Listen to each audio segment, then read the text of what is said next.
fundamental belief, I am my brother's keeper, I am my sister's keeper, that makes this country work.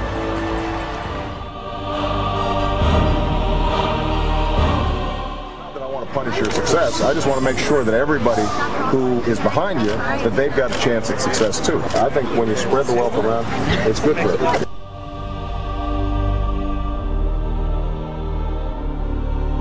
Capitalism, as it's defined now, has not only failed, well, it hasn't really failed the rich.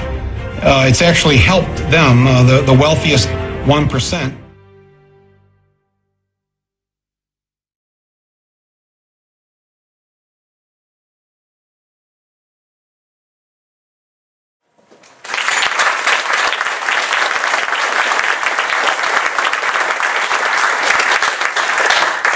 Thank you all. Thank you all for coming. I think this is my first time at the University of Washington. It's a long time coming. You know, I'm giving a talk on capitalism, and as was said, I'm going to defend capitalism. Not a very popular thing to be doing these days, certainly not in the wonderful northwestern United States. Because over the last 2 years, the message has been quite clear, and we've heard it from every quarter.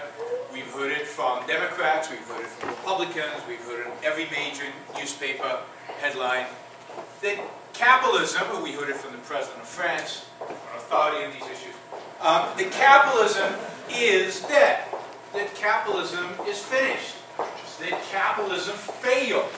Right? I mean, if you remember a year ago, all the headlines were this financial crisis, this you know, the worst economic recession since the Great Depression.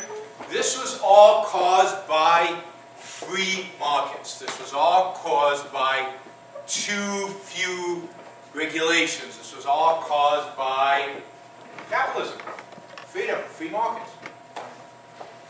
And that's kind of been the unanimous consensus of, you know, the media and many of our people in academia and many economists and across the board. And you know, when I hear that, I find it just, I guess, puzzling. It's just bizarre, nuts, crazy. Puzzling is a little capitalism, what are they talking about? So, in their view of the world, and I'm sure it's some of your view of the world, 2.5 years ago, there was capitalism in this country. There were free markets in this country. And those free markets failed, you know, and now we have to fix it by government getting involved in the economy. So let's go back 2.5 years. Now what do we mean when we say free markets? Or when we talk about capitalism? Free of what? Free markets, free of what? Free of government intervention, free of government regulation, free of government involvement, meddling, impositions. So free markets are free of government. That's what they mean. Capitalism means, you know, where business is left alone, where there is no government involvement in the economy. That's what capitalism really means, from a purely economic perspective. Did we have free markets 2.5 years ago? Did we have any semblance of capitalism 2.5 years ago? And in particular, it's interesting to look at those areas where there was failure, because something failed, right? I mean, we're in a major financial crisis. The economy is really, really bad. So something clearly failed. You know, so the housing market failed, the banking market failed, you know, the mortgage market failed. So are those markets in particular, are those markets exemplars of freedom? If you had to point to particular industries that you could say, these are the freest industries in the United States. These symbolize free markets. Would mortgages, banks, and housing be those that you pointed at? Well, let's take housing, right? Because house prices went out of control. They went way, way up, and you know, in the free market, how can that happen? And that's a bad thing. And so, was there a free market in housing? Well, I mean, you can take every aspect of the housing market, and you can see how heavy government involvement in that aspect from the very idea of building a house, right? You own a plot of land you want to build. Can you just build whatever you want? No, I mean, some government entity, whether it's local or statewide, is going to tell you what you can build, what you can't build, how you can build it, how big it can be, what it serves as, you know, whether it can be a home, whether it can be a business. You can't just build a home. And then, you know, the kind of landscaping, where they can chop down trees in order to build a home, all of that gets government controlled.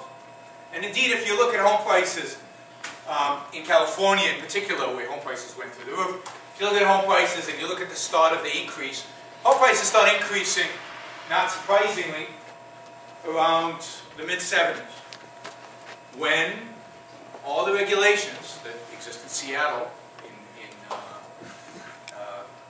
in spades, all these regulations about which land you could use, green beltways around, you know, where we could build developments, all of that started coming into place, and with that, prices went up. Because think about housing. Why would the value of your house go up? You know, assuming inflation is, you know, it'll go up with inflation. But more than inflation, why would the house go up in value? In our finance, we learned that something's value today is the present value of future cash flows. The present value of what you're going to generate from this asset. What are the cash flows you get from a house? It's not a productive asset. It doesn't generate anything. It's somewhere where you live.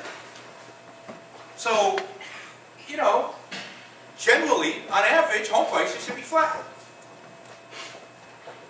Yet, why would they go way up? Because they go way up because there are areas in this country where demand is very strong. People want to live there. And supply is constrained by what? Not by lack of land. There's plenty of land. Just drive around outskirts of Seattle or anywhere in California. There's plenty of land. There's no shortage of land. What's constraining the supply is government regulation. Now, go beyond that. You know, some of you students, you probably rent, but when you leave school, you know, at some point you'll have to decide, should I rent a home or should I buy a home? Now, you'd think that in a free market, that would be a decision that you would make independent of any influence the government has on you, right? You're free to make that decision. It should be whatever makes the most sense financially, where you are in life, what your plans are, to whether you rent or buy. And yet, that's not the case, because the government has decided that they want you to buy a home. So they incentivize you to buy a home. Right? They give you a tax deduction on the mortgage interest, but they don't give you a tax deduction on rent. So renting is more expensive in an after-tax sense than paying a mortgage. And in that sense, if there's anybody here who rents, all of you who rent, all of you who, is anybody here paid